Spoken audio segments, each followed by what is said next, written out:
trees, as much a part of America's cities as the streets they line and the houses they shade. Those streets and houses make up a large share of any city's economy. They are carefully managed investments. But what is the tree worth? Increasingly, America's once legendary forest lands are now to be found within city limits. 8 out of 10 Americans live in urban areas, and our cities have grown so much that fully 1/4 of the nation's forest land is now incorporated within them. Throughout the world, more human beings than ever before inhabit a unique environment known as an urban forest. The trees are the large beings that anchor the ecosystem, but the urban forest becomes an extension of the trees. It's the land that they occupy, the soils, the water system, the wildlife, and how they're all connected and interrelated that really makes the forest.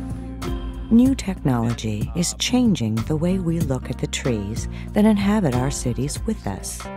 Ecologists and economists alike aim to put a price tag on our urban forests.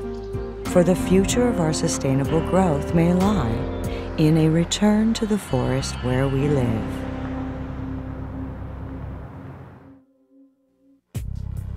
When I first came home, the devastation was just unbelievable. To this day, I still can't grasp it all. And it was, every sense was devastated. I mean, it smelled horrible. There was no birds, no cicada, nothing. It was just like a tomb. And I thought, oh my God, this'll never, how is this gonna come back? I don't know if there's vocabulary in the world that can describe the damage of Katrina. It was close to annihilation. In August 2005, Hurricane Katrina scoured the Gulf Coast, leveling whole communities in Louisiana and Mississippi. Every church, every school was either totally destroyed or unusable. We had approximately 2,200 homes in Pass Christian, and 400 were livable the day after the hurricane. Along with the massive loss of life, cities and small towns saw their most basic infrastructure destroyed. Roads, communications, electrical power, even food and clean drinking water. The storm spared nothing. It reduced us from the 21st century to the 18th century in about 6 hours. At over $200 billion in damage, Hurricane Katrina is the costliest natural disaster in American history. Some costs have yet to be counted. Just imagine what it would be like to live in a city without trees. If you lived in a forested city and all of a sudden all the trees were gone, what a difference in that, just a sense of place. New Orleans was among America's most forested cities. With Katrina, at least 70% of the tree canopy that covered the city vanished.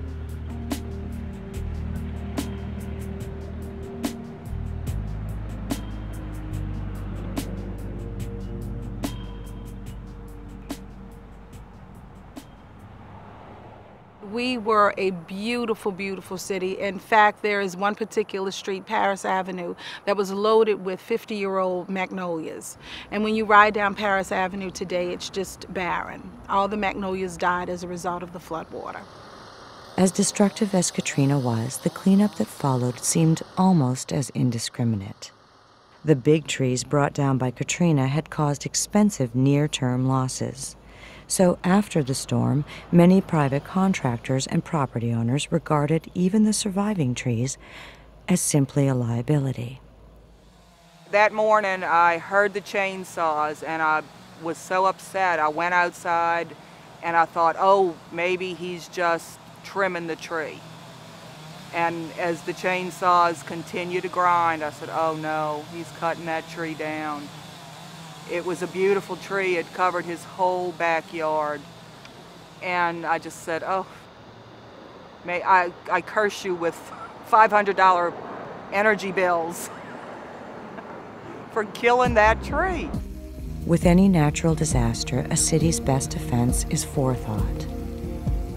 Proper planning and proper maintenance reduces the vulnerability of communities to natural events. And this is going to become increasingly important as climate change could have an effect on weather systems, water levels, and wildfire. So it's something that we all have to think about. Surrounded by wrecked homes and ruined businesses, tree loss might seem a small concern. Instead, for many on the Gulf Coast, it became a startling sign of what the storm had really taken from them. The character of our town is very old, very historic. We're a fishing village and a fun and retirement spot for the cities. It's hard to see our old historic houses without trees around them. It's very, very difficult. But the people of the Gulf Coast also sense that the loss of the trees has cost their cities much, much more than just aesthetic appeal. So folks in this area, not only have they lost their homes and the places where they live and places where they shop and everything else, but they've lost the virtual property for these homes because it's now underwater. The image on top is a 2001 image, and underneath is the 2006 image. And a year afterwards, you still see a lot of standing water as a result of the hurricane coming through, and of course, no more trees. Whether it's a hurricane, a fire, or even severe winter weather, natural disasters offer a swift and stark reminder of what the loss of trees can mean to a city. But not all disasters are natural, nor sudden, nor inevitable. Charlotte, North Carolina, has become one of America's fastest-growing urban areas.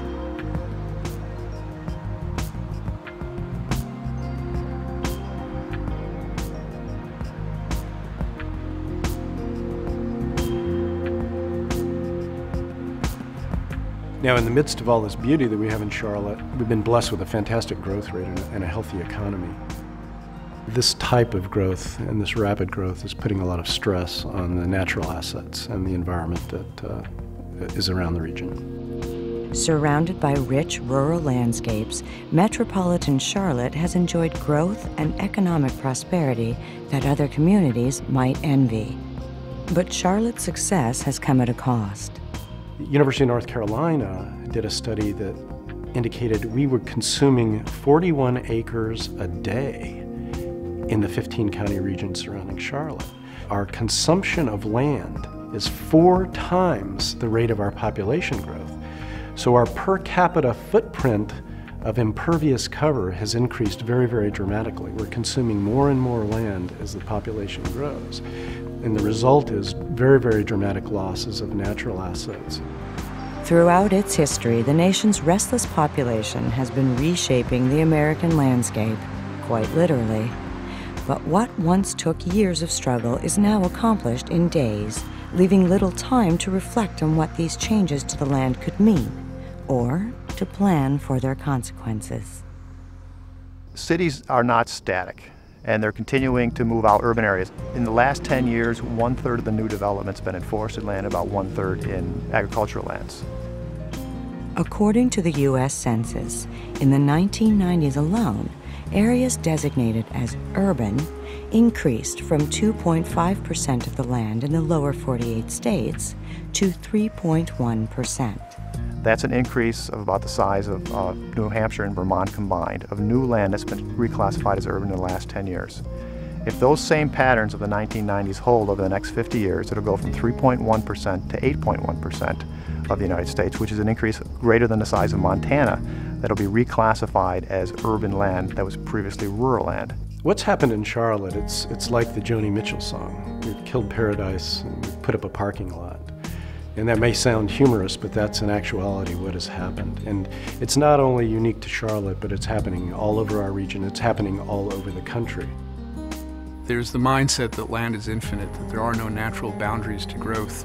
And what we're finding out is that there is something very finite, and that's how the ecosystem functions once it goes through that transition to urban land uses. Advances in science and technology have made those finite boundaries much easier to see.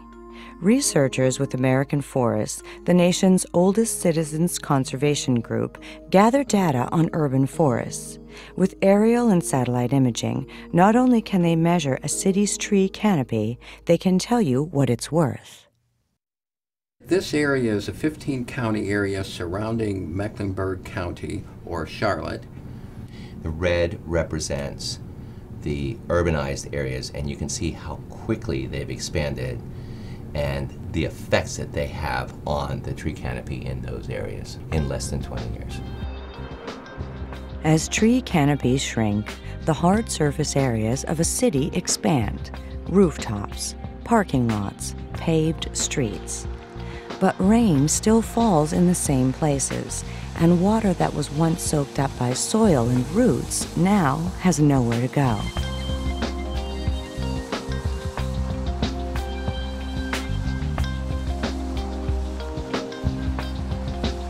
Charlotte lost a tremendous amount of its tree canopy. Over a period from 1984 to 2001, it lost about 22% of its tree canopy, and the value of that just in stormwater management alone, at a very conservative stormwater management, is $1.8 billion. With more impervious surfaces, growing cities like Charlotte are more prone to flash floods and water contamination from storm runoff. To compensate for this, taxpayers must invest more money in controlling and cleaning ordinary rainfall. Trees, on the other hand, do it for free. Trees intercept a lot of water that actually never even makes it to the ground. The water trickles down through the trees, over the leaves and trunks of the trees, and into the soil. The leaf litter and soil holds on to an enormous amount of water. So in a city setting where we don't have a mature forest canopy, we have to manage that water in another way to prevent flooding. The value of our tree canopy in the 15-county region for stormwater management infrastructure is $5.3 billion.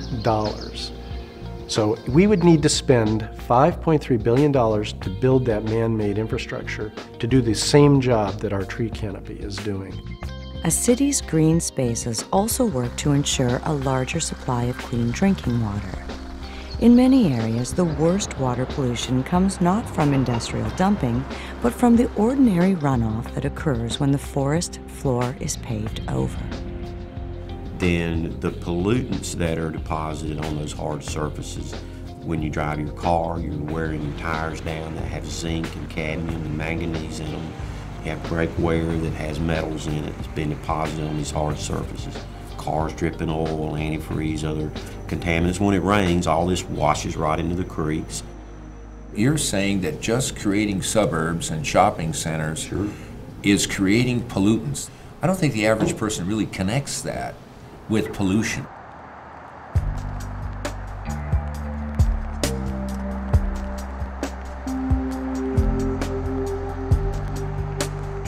So the next time you're hiking along a stream in an urban environment, take a look, and you will see very strong evidence of what we're doing nationwide. Rather than having a healthy stream with a lot of fish in it and healthy stream banks, what you will see is starting to resemble just a muddy ditch with no biological life in it. So it's very important that every person realize whatever you spill on your driveway, whatever you put on your lawn, whatever comes off of your roof is going to end up in our water. As an urban area grows, the demand for clean water grows with it. Meanwhile, the supply shrinks, often dramatically. If you had 1% increase in impervious cover in an urban area, you'd have to have 10% increase in tree cover, because it's the impervious surfaces that dominate the flows in urban areas. Vegetation does have an impact, but it's being dwarfed by the impervious surfaces. Without the resources of a healthy urban forest, it becomes harder and much more expensive to provide for a city's most basic needs.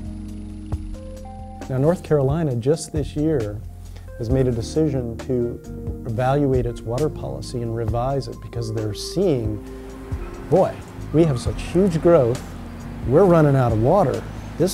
We're not alone here. This is happening all over the planet, and it's happening in North Carolina. We spend an enormous amount of money throughout the country to manage stormwater. The rain falls, we're living in cities, we have to move that water out quickly. And a lot of the time we're losing the potential benefits that we could have. And that's particularly the case in a place like Los Angeles. You can see this illustrated so starkly, where you're spending an enormous amount of money to move the water out of your city and put it into Santa Monica Bay, and then you're spending an enormous amount of money to import water from out of your city to service the needs of residents. So there's a major disconnect there.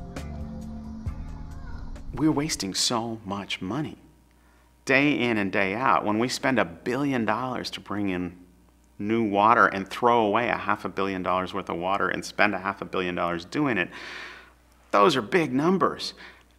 But this happens in every community. Water management is a basic part of every city's infrastructure, just like electrical utilities or transportation corridors. But some communities are beginning to redefine their understanding of infrastructure. In a city system, we have to have this gray infrastructure. We have to have utilities and roads, and we have to manage those in the long term. We also have natural systems that need to be managed, and they grow through time, and actually one of the few things that actually are appreciating value versus things that depreciate that we put in there. You can use this green infrastructure to offset the need for gray infrastructure. When you start looking at capital expenditures for new buildings, for new roadways, for large projects that cities are undertaking, there's a lot of opportunity to take some of that capital funding and put it into green infrastructure practices that can actually help meet management objectives.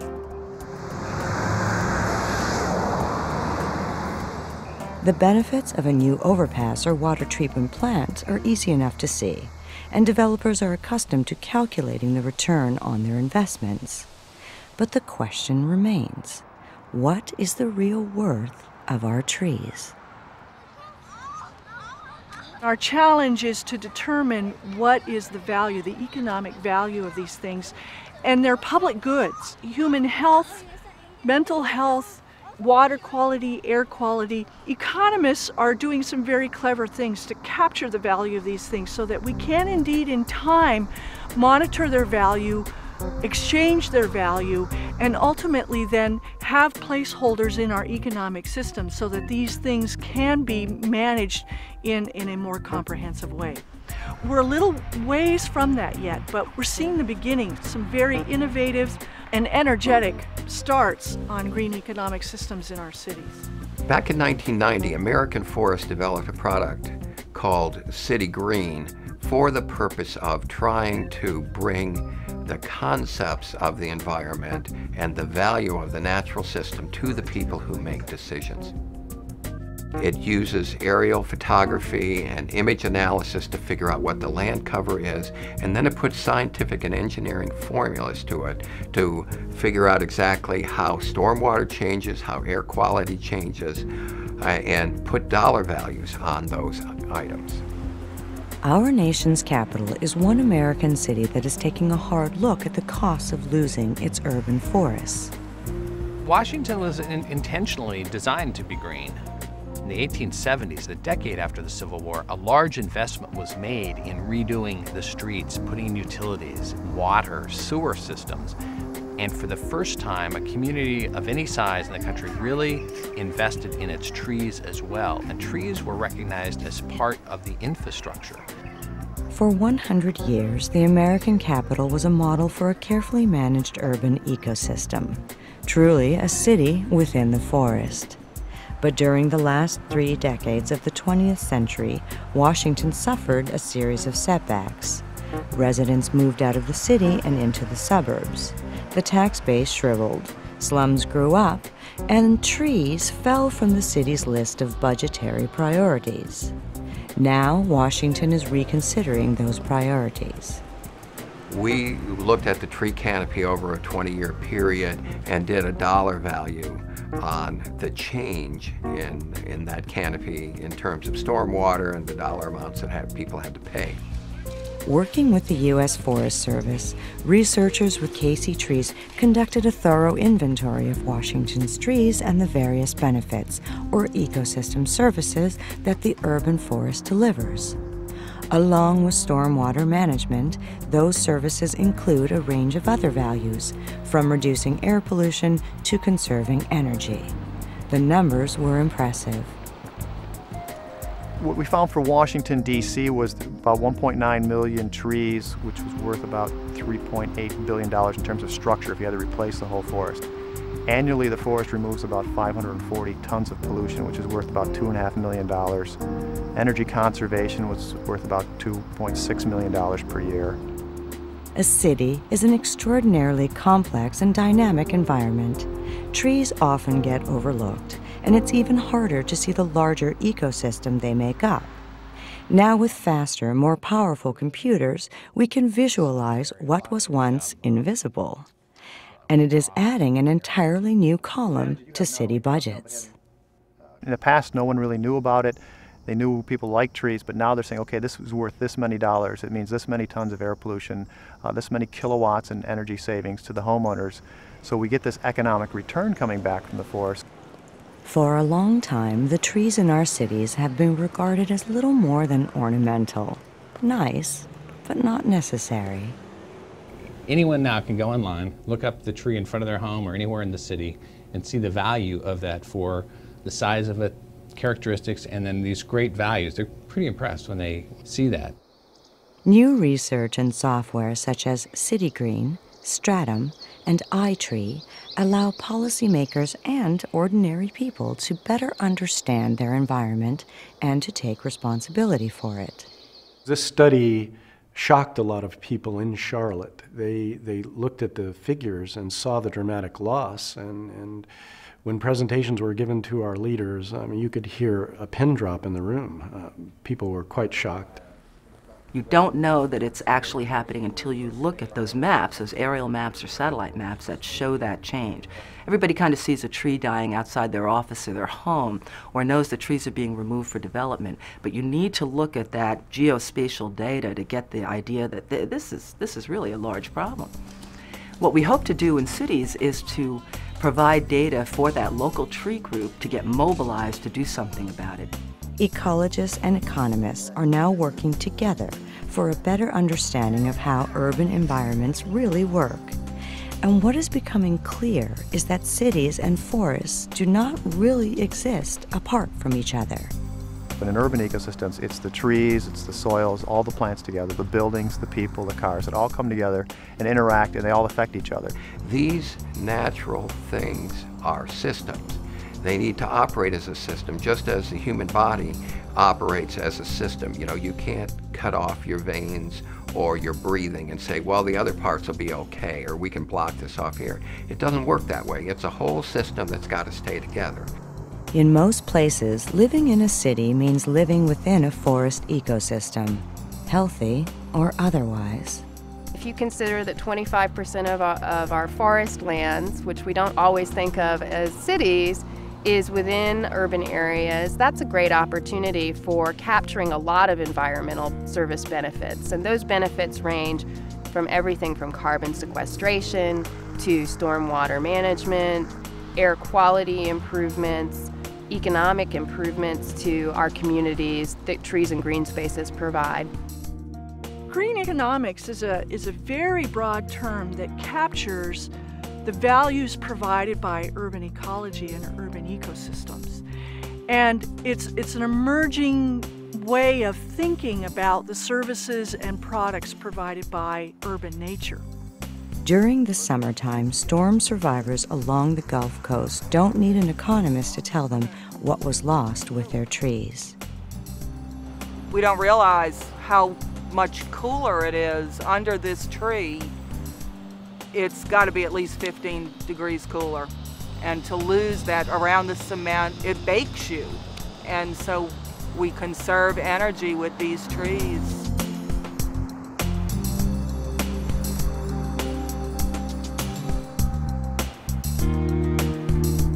The more green, we tend to have cooler temperatures. The more gray, we tend to have warmer.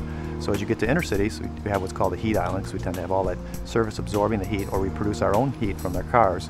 So we tend to get warmer. As we go to more natural environment, which transpires that water, we tend to have a cooler environment. The heat island effect is familiar to anyone who has ever stepped barefoot off of a green lawn in summer and onto sizzling pavement. Cities heat up, and they stay hot long after the sun has set. Hovering 5 to 10 degrees warmer than nearby rural areas, cities can change the very climate that surrounds them. Trees, on the other hand, can change the climate of a city from within. This is a site that was very hot on this roof until this green roof was put on about 3 years ago. With this now, the temperatures up here are much more moderated. If this was done throughout the city, this would be a real tool to cool the city and reduce the temperatures, which would in turn reduce the amount of energy that we'd need to burn for cooling these buildings. As a demonstration project, this was the first office building. We're up here 12 stories above K Street in Washington, D.C.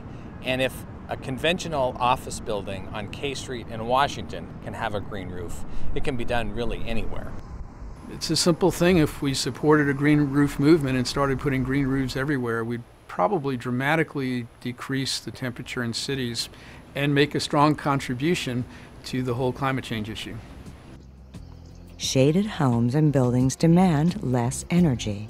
Power plants burn less fossil fuel, which in turn produces less heat and fewer greenhouse gases. And shade saves money. In many communities, trees are not being used as a way to help lower income folks reduce their energy consumption and reduce their utility costs. So through programs like our Neighborwoods program, we're working around the country with community organizations who are partnering up with organizations like Habitat for Humanity to help show residents how they can plant trees around their homes to achieve energy savings, to improve their quality of life, to make their monthly utility bills a little bit lower, and to basically make a healthier environment for their families. I was born and raised here in Los Angeles, and when I was growing up, we didn't have an air quality agency. We just knew it hurt to breathe. In big metro areas throughout America and the rest of the world, air pollution seems as inevitable as automobiles, just a fact of city life. But there are alternatives. We just learned that 5,400 people per year, especially kids, are dying of preventable lung disease in Southern California alone. The worst case are people who live and play near freeways. That particulate pollution from diesel is getting in their lungs and hurting them. Trees have a very important role to play in helping filter that stuff out and produce fresh oxygen and really actually help scrub those particles from the air. Trees play a critical role in a number of ways of preventing air pollution, and it's still very real here. Air quality control measures, like smokestack scrubbers and catalytic converters, prevent some pollutants from reaching the atmosphere.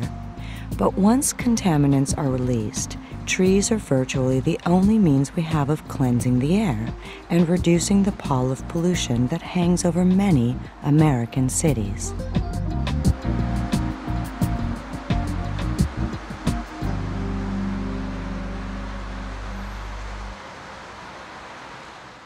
We live in an air basin. So airshed, like watershed, and the air basin is all of Southern California. We're surrounded by mountains. It's a basin. 20 million people approximately live in this airshed. The things we put into it, we all breathe. You know, the rates of asthma, we already know they've gone way up in cities, and it seems pretty obvious that it's from the quality of the air and the quality of our environment, one way or the other. Just as cigarette smoking is costing the nation, poor air quality likewise translates into more illness, higher health care costs, less productivity, and lost lives. Trees remove particulates from the air, and so your lung capacity is great. I always tell people, you know why you've got Katrina croup or the Katrina cough? It's because we don't have our trees. Cities that fail to meet clean air standards face stiff penalties from the Environmental Protection Agency, often in the form of higher gas taxes. For many city planners, the bottom line is that clean air isn't cheap. By comparison, trees are. What we found through our analysis of the value of urban ecosystems is that they're worth a great deal of money for air and water quality. And what makes them worth so much money is the integral part they play in the functioning of the environment. In the environment, water is cycled through, air is cycled through, there's the carbon cycle that we all know about, and now with global warming we're talking more about that. And the fact that trees sequester carbon dioxide and store the carbon in their wood as they grow and exhale the oxygen, that's a valuable role that trees can play for us. And what our analysis showed is over time we're losing tree canopy, and what's the effect of that going to be? Well, you're going to have to pay more to clean the air and water for the residents of that city. Besides meeting infrastructure needs, healthy urban forests are providing other unexpected rewards for the cities that cultivate them.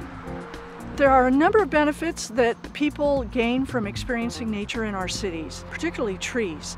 And I'll just say that as an environmental psychologist, I'm but one member of a fairly large academic community scattered around the world that are studying these things. We have found that community economics are benefited from the presence of nature. So people in business districts, retail business districts, claim that they will spend more, that they enjoy being in those districts more, and very surprisingly, they judge the merchants to be more friendly and the products to be of greater quality in those places that have a quality urban forestry canopy. Businesses also benefit from the out-of-town dollars that healthy trees attract. They boost tourism revenues in just about any town, but the value of a community's trees is especially vivid in places like New England in the fall or Washington, D.C. in the spring. The cherry trees and the cherry blossom festival is beautiful, and it's created a wonderful, welcoming perception for Washington. Visitors come here by the millions to see the cherry blossoms, or to spend millions of dollars, at least maybe is the way to put it. The cherry trees and the trees of Washington are important to the economy. So it's a tourist attraction. It's really a demonstration that healthy trees can really be connected to a healthy economy. Visitors are not the only ones who value greener surroundings. Home buyers do too. Traditionally, to many real estate developers, a heavily wooded property has meant higher overhead. Trees are expensive obstacles that must be cleared before building can begin. But that conventional wisdom is challenged by new, hard-nosed economic research. We have also found that in real estate, using hedonic analysis, those parcels, those homes that have a quality landscape as well as adjacent street trees and whatnot are of greater value when sold and traded in the market to the value of up to 20%. Along the post-Katrina Gulf Coast, property owners are now acutely aware of the overlooked assets that once stood rooted in their own backyards. You can figure on any residential lot that your entire landscape is going to contribute about 15% to the total property value. When you lose a centerpiece of your front yard or backyard in one of these storms, it can impact huge. Just for giggles and grins, you say $100,000 house, so that tree could be worth upwards of $10,000, $15,000. That's a big chunk out of people's pocket. Digging in a little deeper, those real estate values, I think, reflect some very fundamental things that are happening to people that they don't even really recognize, and that is we have improved physiological function, heart rate, stress response, those sorts of things are improved by having nature in our environment. Wellness and healing, we're seeing a range of benefits across studies. People showing better recovery from surgery if they have a view of nature from their hospital room. My goodness, the range of benefits, cognitive functioning, being able to work better, perform better in school, those sorts of things we're now beginning to understand. Well, Mecklenburg County has a greenway system, which at completion will be about 150 miles of hiking trails and biking trails along our stream network. And now there's an effort regionally called the Carolina Thread Trail, where we're looking at linking multiple counties together, where these greenway systems could traverse the entire region for hundreds and hundreds of miles. It should come as no surprise that people who live in cities with more green space also tend to spend more time outside. I happen to look at the maps of morbid obesity and diabetes. Guess what? The places where we lack canopy are the exact same places where we have the highest rates of obesity. diabetes, asthma. Trees create a more livable environment, which might draw people outdoors, and we all know that exercise reduces the risk of heart disease and reduces obesity, and which in turn reduces the potential for diabetes and on and on. The shade of trees also protects our skin from skin cancer. The important thing is that a small investment protecting and maintaining your urban forest can reap many rewards in terms of healthcare costs nationwide. Greener neighborhoods not only make for healthier individuals, but also healthier communities. Shady parks and tree-lined streets draw families out from air-conditioned seclusion, putting them together in the shared spaces of their neighborhoods. And this can have a subtle but profound effect on the social fabric of a city. Studies that have been done suggest that crime is actually reduced. Violent crime is reduced in those places that have a quality landscape. And this is due to the interaction of people, the dynamics of people being engaged with each other, watching over each other, watching the street, watching their neighborhood. It's the interface of social patterns as people are connecting to each other in more comfortable places, in places that are more beautiful. The recovery and replanting of a deforested community can transform even those neighborhoods that some cities might otherwise write off as beyond recovery. And the value of that goes beyond any economic estimations.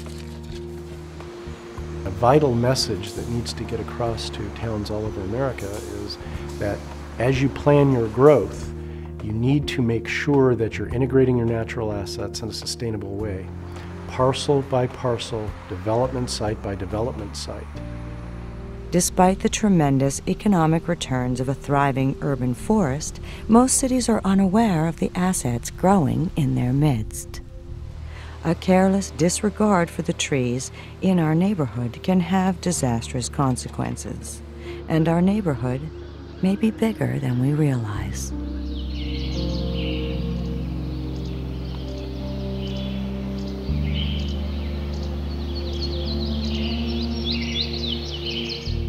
In truth, trees are the backbone of the global ecology. As we transform the trees, we transform the ecosystem.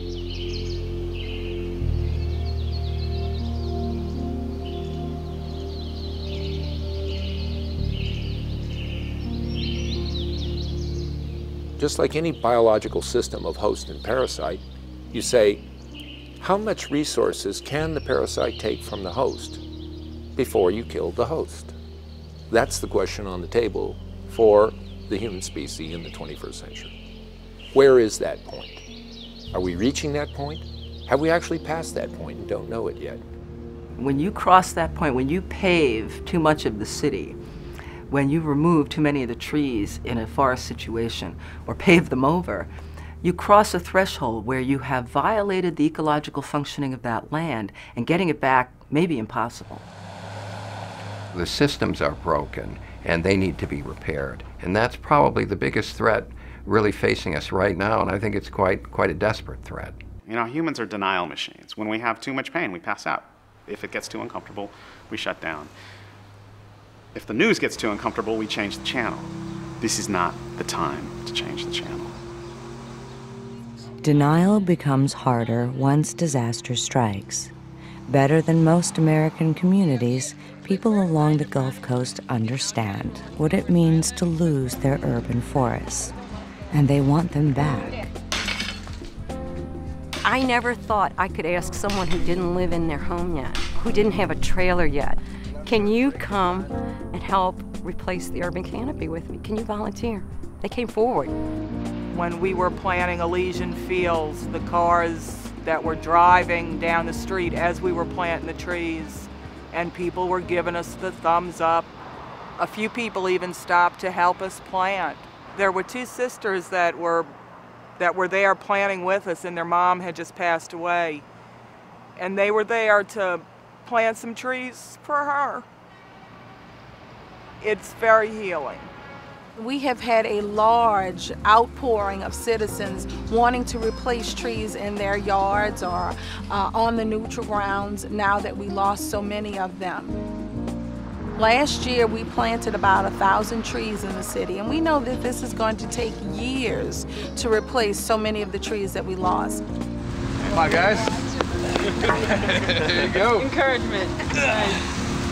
One Guys, more. you don't put dirt back. Not a small tree. Thanks for watching, guys. We want a beautiful, interesting, native urban forest back in New Orleans. In Charlotte, unrestrained development was quickly becoming a disaster of its own kind. With few restrictions, builders there were permitted to clear-cut their real estate in order to develop virtually every corner of every acre. What we realized looking at the trends over time was, yes, we're losing trees to development, and that's seriously impacting their ability to clean our air and clean our water, and that once we reach a point of no return, then the trees can no longer function as they should. Facing dramatic canopy losses, the people of that city demanded tougher ordinances. Now, builders are required to preserve at least 10% of the existing tree canopy untouched. But I want to stress for folks, one thing that's proven to be very effective in Charlotte is incentives to builders to save trees. So for example, while we require a minimum 10% canopy area be preserved, we offer incentives to the developers to preserve more. In the past, questions of land use often pitted environmentalists against business interests. And never the twain shall meet. That won't work. You know, we totally understand that we're in this game together with the people who build cities, who build roads, who develop areas, who think about how you make cities more efficient. The efforts in Charlotte are representative of a new paradigm, a new framework built on common ground. So we realized the next natural step is how do we get ahead of that development process and make sure that trees and the environment are into that planning process, so that when planners are thinking about where to lay a road or where to put a treatment pond or whatever, that they're looking at what's the natural functioning of the land there so that they can plan around it. Not to stop development in any way, but to direct it in a way that protects the natural functioning of the environment. And that's what the new framework is. The response has been very positive. And I'm pleased to say, since we adopted this ordinance 4 years ago, the developers in residential development in Charlotte are preserving 17% on average. In every residential development, they're saving 17% of that acreage in natural area, leaving it untouched. So it's a huge benefit for our community for air quality and water quality. More and more, both citizens and city planners are wondering whether a healthy economy isn't ultimately rooted in a healthy ecology. Our job is to show them that the urban forest impacts everybody, and everybody impacts the urban forest. I wanted to take the message to them that urban forest is part of our infrastructure. It's part of public works. It's part of how we engineer our cities. To the surprise of some, trees have proven to be a better investment than concrete. The U.S. Forest Service did a study of Charlotte in 2005 and looked at all the costs of Charlotte's trees from a maintenance perspective, replanting, labor costs, everything else. And they also looked at the benefits of air quality, energy reduction, stormwater volume reduction, and so forth. And for every dollar spent on a tree in the city of Charlotte, the benefits returned are $3.25. So that's not a bad return. A good economist would say that it's better to save or invest your capital resources and earn a return than to consume them. And a good ecologist would agree. Natural capital is the idea that natural resources are worth more saved and protected than they are being used. It's like the difference between a savings account and a checking account. Natural resources sees them as a checking account where you just keep writing a check. We're going to log this area, we're going to remove these trees, we're going to take out this coal, whatever the benefit is. When you look at them as natural capital, it's more of a savings account. And those dollars in that saving account are earning interest because they're left protected and functioning, and their ability to provide clean air and clean water is enhanced. And therefore, if you only spend the interest and you protect the capital in that savings account, then you're going to guarantee for future generations you'll always have that capital sitting there. And that's what we want to do, is shift natural resources into this idea of natural capital and protecting that basic sort of core group of environmental benefits that we have in the bank, so to speak. It's one thing to say that trees improve our quality of life. Residents understand that. It's another to say trees are providing this many $1 billion worth of stormwater management services to our city per year, or this many $1 million worth of air quality benefits to the city per year, and how that impacts other budgets. It's not just beautification. It's not just amenities in our communities. It's something that is so fundamentally and profoundly important that we need to pay attention to it, we need to fund it, and we need to incorporate it into our communities in a systematic way. Just as a city cannot exist apart from the forests that sustain it, urban ecosystems cannot thrive in isolation. Healthy communities depend on the cooperation of their neighbors.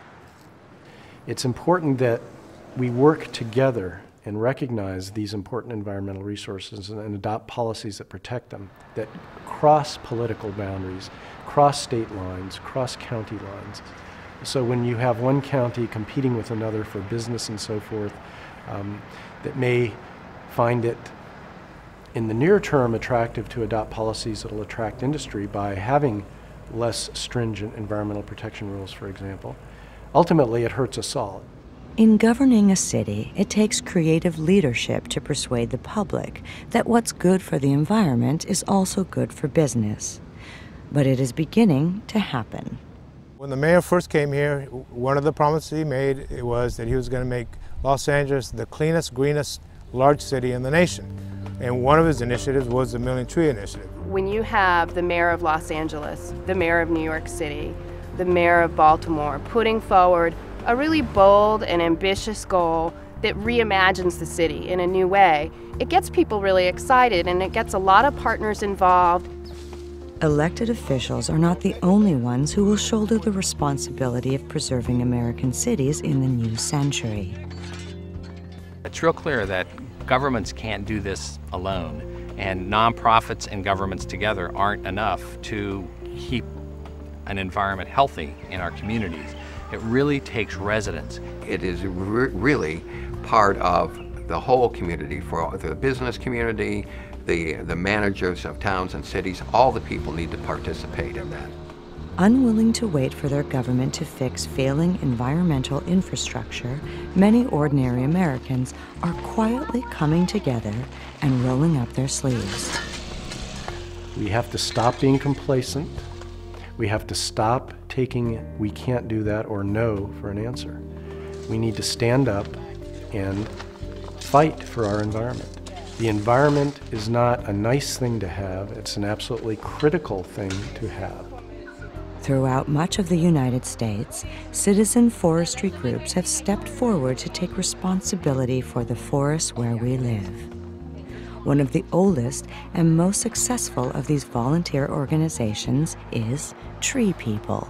They've been a model for many of our member organizations, especially their Citizen Forester program, which is really an approach to providing focused quality training to citizens to teach them how to care for trees, to understand what's going on in their city, and to take an active role and a leadership role in organizing their neighborhoods. Small efforts in a single neighborhood can yield big economic and environmental returns for a city.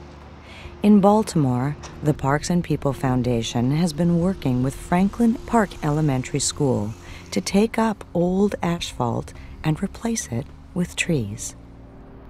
We now have these trees planted along the edge of the schoolyard. With the help of the kids who've been doing watering, we've been able to keep the trees alive this very, very dry and hot summer. So what do you think? I think it's beautiful. I mean, to imagine all of this asphalt changed over to grass. You've got the trees that are going to grow up. They're going to shade the sidewalk. They're going to create a whole sense of place for this school. You've got kids coming outside to use the schoolyard that weren't using it before. They're doing learning activities out here as well as sports activities, and you've got the neighborhood involved. It's fantastic. Yep. For the average person, I think the best thing you can do to help protect the environment is to become educated. It's not just about big efforts that cities and counties and states can do, but every person can have a very positive impact on the environment. It has taken a technological revolution to understand the complex relationship between people, trees, and the cities they inhabit together. Although the urban ecosystem is complicated, preserving it is not. It's real simple. Get your shovel out, dig your hole, plant your tree, and water. And you only have to do that for about 2 seasons. And once it's established, let it go. Give it the room it needs. 20 years from now, Charles will be able to say, I helped plant that tree. And as each generation comes along, they'll say, Grandma planted that tree, great-grandma planted that tree. Our tree grew! I nurtured that tree. It belongs to the family, not only the community, but to the family. And every person who comes along into this family after this day, they will be taught, this is our tree. We planted it for our beautification, but also for the environment. And it's very important to care for the environment. So it's a legacy that you'll be able to pass down, through the years and to your family. Planting that tree is making a promise. It's telling people that you do make a difference. With alarm, Americans have watched the forests within their cities falling around them. Now, at the start of a new century, it is possible to calculate what it costs for a community to lose its trees.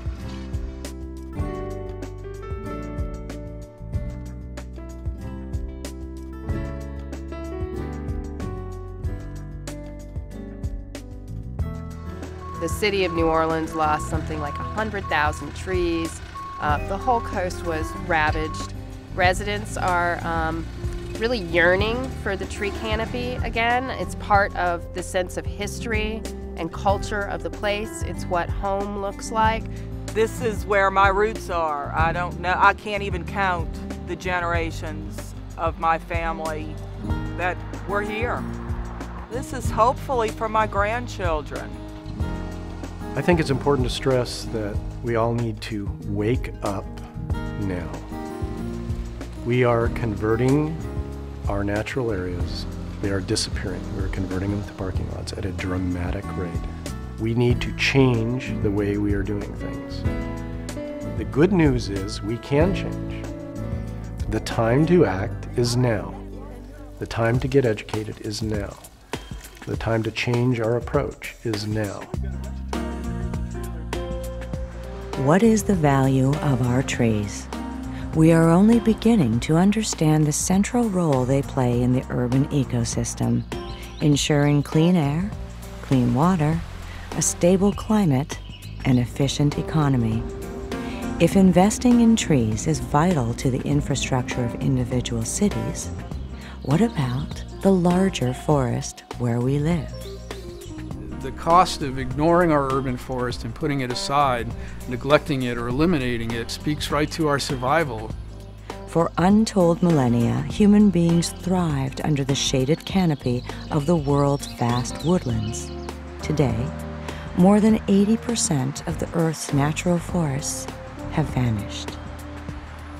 I think we should all act very quickly and plant a lot of trees and invest heavily in restoration programs globally. I don't think we've passed the point of no return, but we're getting pretty close. Humans are a city-building species. We reshape the world around us. It is natural for us. But how we choose to follow this instinct may make the difference in our survival.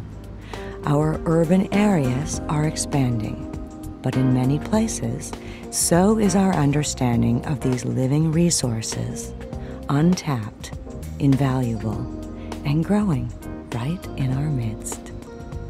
When we manage the city as a living ecosystem, there's an abundance of resources there. What's gonna fix Our global warming problem and the real challenges facing our planet is what we do, how we engage in our lifestyles, in our communities. We have to lead the way, but we lead around the world. And so we're extraordinarily powerful as we hook up beyond our yards and beyond ourselves. We have so much further to go, but we have come quite a ways, and to be sitting in this park right now, it's a wonderful thing. This is truly a gift, and I will never take it for granted again. For more information on this or other LPB programs, visit us at lpb.org.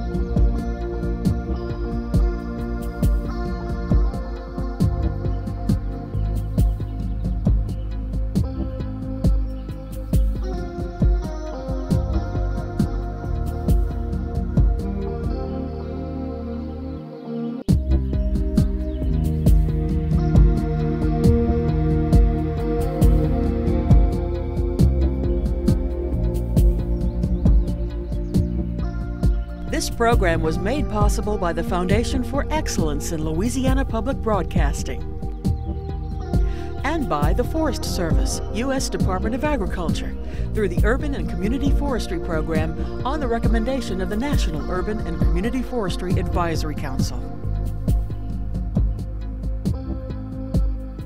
For a copy of this program, call 1-800-973-7246 or go online to www.lpb.org.